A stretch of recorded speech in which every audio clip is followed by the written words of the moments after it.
Falcons. I am here today to finish the Wizard of Oz story that we've been reading.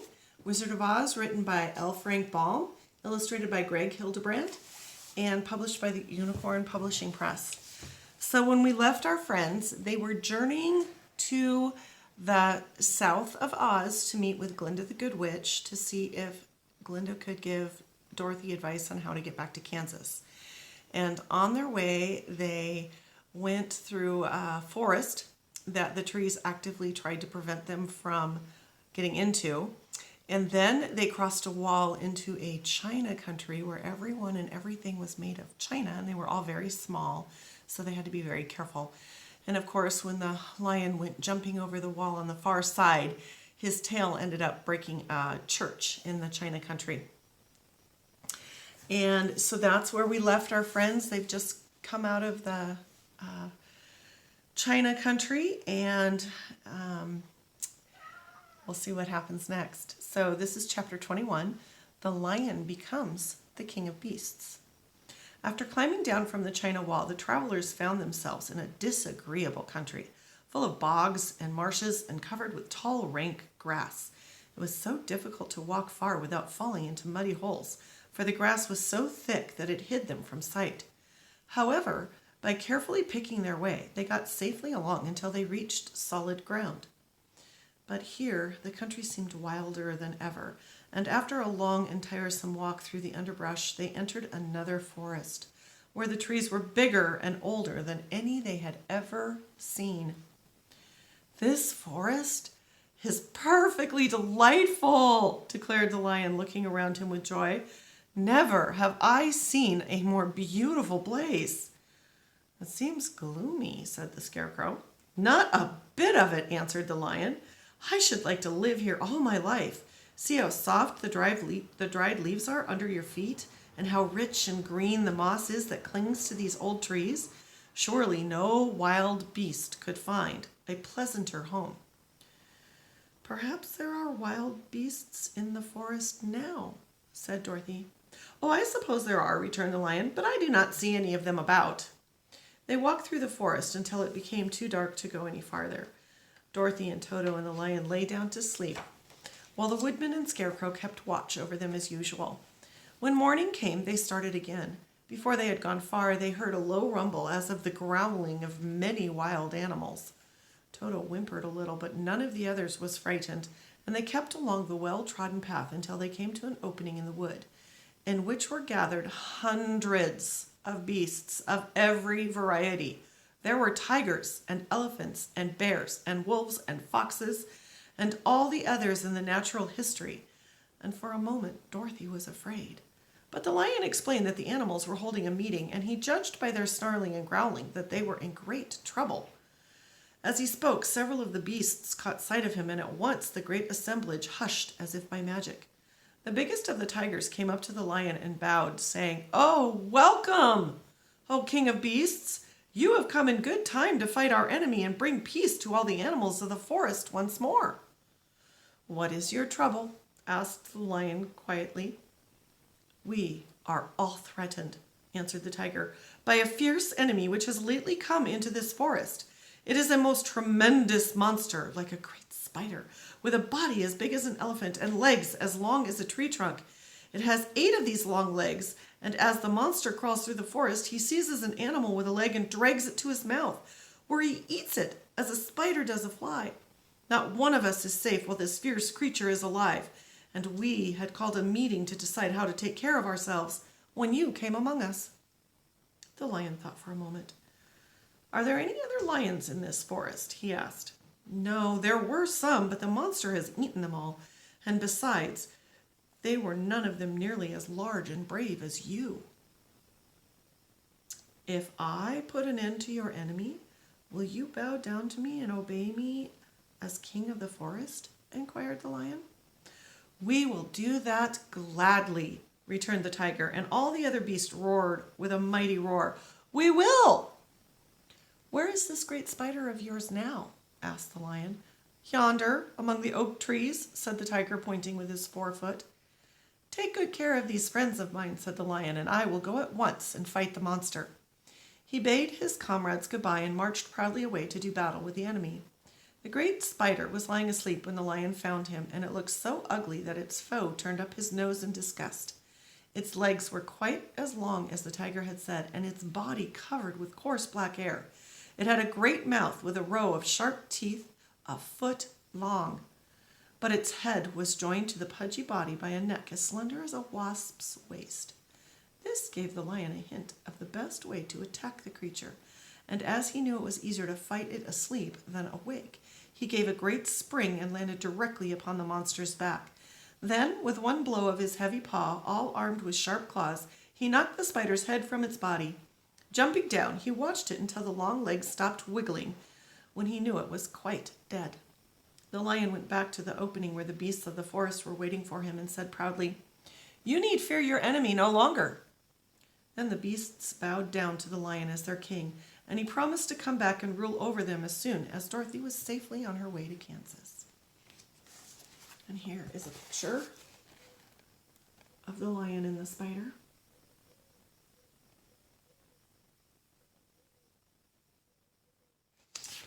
Chapter 22, The Country of the Quadlings.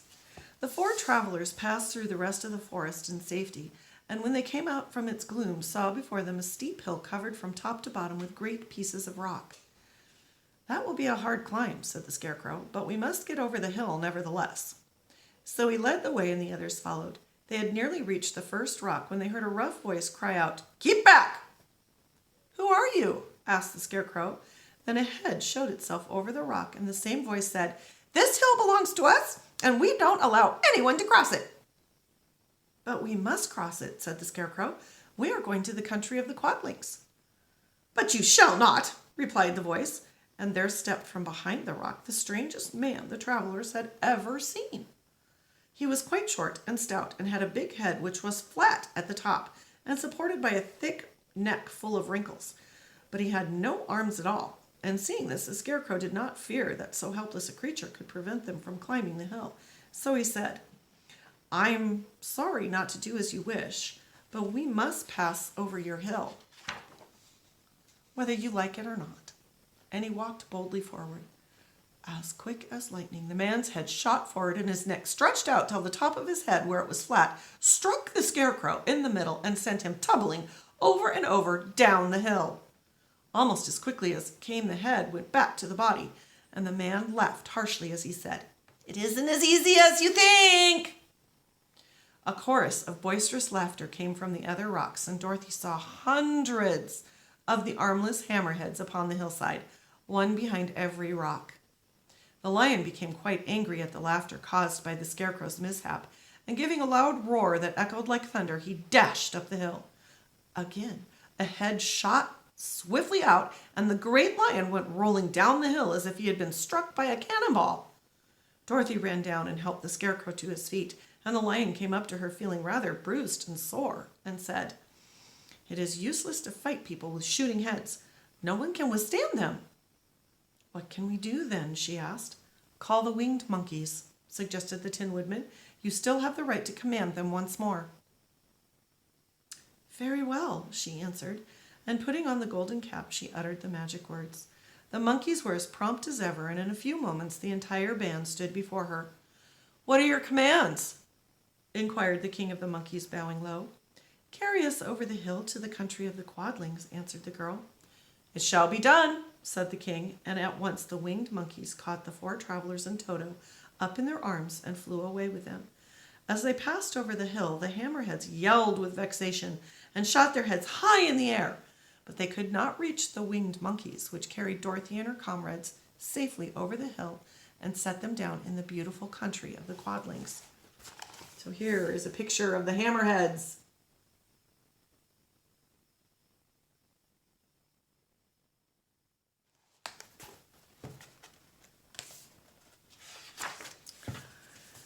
"This is the last time you can summon us," said the leader to Dorothy. "So goodbye and good luck to you." "Goodbye and thank you very much," returned the girl, and the monkeys rose into the air and were out of sight in a twinkling. The country of the Quadlings seemed rich and happy. There was field upon field of ripening grain with well-paved roads running between, and pretty rippling brooks with strong bridges across them. The fences and houses and bridges were all painted bright red, just as they had been painted yellow in the country of the Winkies and blue in the country of the Munchkins. The Quadlings themselves, who were short and fat and looked chubby and good-natured, were dressed all in red, which showed bright against the green grass and the yellowing grain. The monkeys had set them down near a farmhouse, and the 4 travelers walked up to it and knocked at the door. It was opened by the farmer's wife, and when Dorothy asked for something to eat, the woman gave them all a good dinner, with 3 kinds of cake and 4 kinds of cookies and a bowl of milk for Toto. "How far is it to the castle of Glinda?" asked the child. "Oh, it is not a great way," answered the farmer's wife. "Take the road to the south, and you will soon reach it." Thanking the good woman, they started afresh and walked by the fields and across the pretty bridges until they saw before them a very beautiful castle. Before the gates were 3 young girls dressed in handsome red uniforms trimmed with gold braid, and as Dorothy approached one of them, said to her, "Why have you come to the South Country?" "To see the good witch who rules here," she answered. "Will you take me to her?" And here is Glinda's castle, I guess. Kind of wish this one was in color. It would be pretty with the red. "Let me have your name, and I will ask Glinda if she will receive you." After they told who they were, the girl soldier went back into the castle. After a few moments, she came back to say that Dorothy and the others were to be admitted at once. Chapter 23. The Good Witch Grants Dorothy's Wish. Before they went to see Glinda, however, they were taken to a room of the castle, where Dorothy washed her face and combed her hair, and the lion shook the dust out of his mane, and the Scarecrow patted himself into his best shape, and the Woodman polished his tin and oiled his joints. When they were all quite presentable, they followed the soldier girl into a big room where the witch Glinda sat upon a throne of rubies. She was both beautiful and young to their eyes. Her hair was a rich red in color and fell in flowing ringlets over her shoulders. Her dress was pure white, but her eyes were blue, and they looked kindly upon the little girl.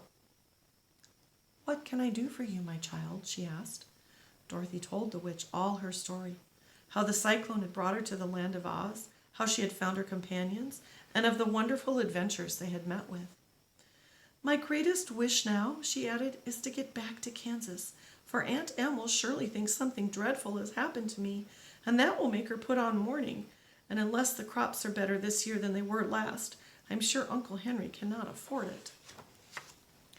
Glinda leaned forward and kissed the sweet, upturned face of the loving little girl. "Bless your heart, dear," she said. "I am sure I can tell you of a way to get back to Kansas." Then she added, "But if I do, you must give me the golden cap." "Willingly!" exclaimed Dorothy. "Indeed, it is of no use to me now, and when you have it, you can command the winged monkeys 3 times. "And I think I shall need their service just those 3 times," answered Glinda, smiling. Dorothy then gave her the golden cap, and the witch said to the Scarecrow, "What will you do when Dorothy has left us?" "I will return to the Emerald City," he replied, "for Oz has made me its ruler and the people like me. The only thing that worries me is how to cross the Hill of the Hammerheads." "By means of the golden cap, I shall command the winged monkeys to carry you to the gates of the Emerald City," said Glinda, "for it would be a shame to deprive the people of so wonderful a ruler." "Am I really wonderful?" asked the Scarecrow. "You are unusual," replied Glinda. Turning to the Tin Woodman, she asked, "What will become of you when Dorothy leaves this country?" He leaned on his axe and thought for a moment. Then he said, "The Winkies were very kind to me and wanted me to rule over them after the Wicked Witch died. I am fond of the Winkies, and if I could get back again to the country of the West, I should like nothing better than to rule over them forever." "My second command to the winged monkeys," said Glinda, "will be that they carry you safely to the land of the Winkies. Your brains may not be so large to look at as those of the Scarecrow, but you really are brighter than he is when you are well polished. And I am sure you will rule the Winkies wisely and well." Then the witch looked at the big, shaggy lion and asked, "When Dorothy has returned to her own home, what will become of you?" "Over the Hill of the Hammerheads," he answered, "lies a grand old forest, and all the beasts that live there have made me their king. If I could only get back to this forest, I would pass my life very happily there." "My third command to the winged monkeys," said Glinda, "shall be to carry you to your forest. Then, having used up the powers of the golden cap, I shall give it to the king of monkeys, that he and his band may thereafter be free forevermore." The Scarecrow and the Tin Woodman and the Lion now thanked the Good Witch earnestly for her kindness, and Dorothy exclaimed, "You certainly are as good as you are beautiful, but you have not yet told me how to get back to Kansas." "Your silver shoes will carry you over the desert," said Glinda. "If you had known their power, you could have gone back to your Aunt Em the very first day you came to this country." "But then I should not have had my wonderful brains," cried the Scarecrow. "I might have passed my whole life in the farmer's cornfield." "And I should not have my lovely heart," said the Tin Woodman. "I might have stood and rusted in the forest till the end of the world." "And I should have lived a coward forever," declared the Lion, "and no beast in all the forest would have had a good word to say to me."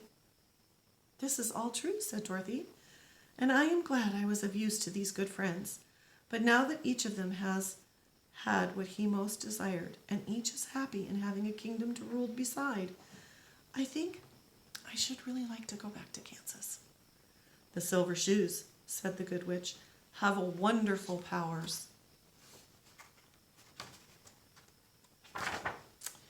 And one of the most curious things about them is that they can carry you to any place in the world in 3 steps, and each step will be made in the wink of an eye." So here is a picture of Glinda. And here is a picture of Dorothy saying goodbye to her companions.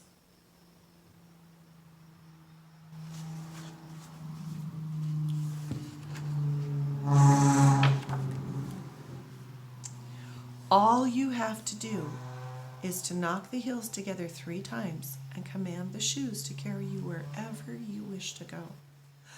"If that is so," said the child joyfully, "I will ask them to carry me back to Kansas at once." She threw her arms around the Lion's neck and kissed him, patting his big head tenderly. Then she kissed the Tin Woodman, who was weeping in a way most dangerous to his joints. But she hugged the soft, stuffed body of the Scarecrow in her arms instead of kissing his painted face, and found she was crying herself at this sorrowful parting from her loving comrades. Glinda the Good stepped down from her ruby throne to give the little girl a goodbye kiss, and Dorothy thanked her for all the kindness she had shown to her friends and herself. Dorothy now took Toto up solemnly in her arms, and having said one last goodbye, she clapped the heels of her shoes together 3 times, saying, "Take me home to Aunt Em." Instantly, she was whirling through the air so swiftly that all she could see or feel was the wind whistling past her ears. The silver shoes took but 3 steps, and then she stopped so suddenly that she rolled over upon the grass several times before she knew where she was. At length, however, she sat up and looked about her. "Good gracious!" she cried, for she was sitting on the broad Kansas prairie, and just before her was the new farmhouse Uncle Henry built after the cyclone had carried away the old one. Uncle Henry was milking the cows in the barnyard, and Toto had jumped out of her arms and was running toward the barn, barking joyously. Dorothy stood up and found she was in her stocking feet, for the silver shoes had fallen off in her flight through the air and were lost forever in the desert. Chapter 24. Home Again. Aunt Em had just come out of the house to water the cabbages when she looked up and saw Dorothy running toward her. "My darling child!" she cried, folding the little girl in her arms and covering her face with kisses. "Where in the world did you come from?" "From the land of Oz," said Dorothy gravely. "And here is Toto, too. And oh, Aunt Em, I'm so glad to be at home again." Here's a picture of Dorothy and Aunt Em.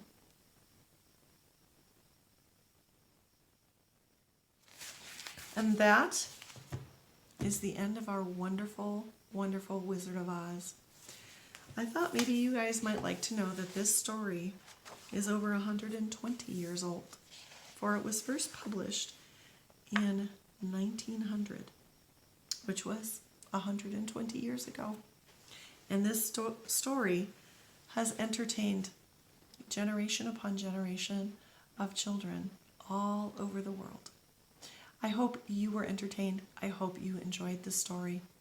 Now maybe go back and watch the movie and see how many differences you can pick out. Until the next time for Grow Falcons, remember, there really is no place like home.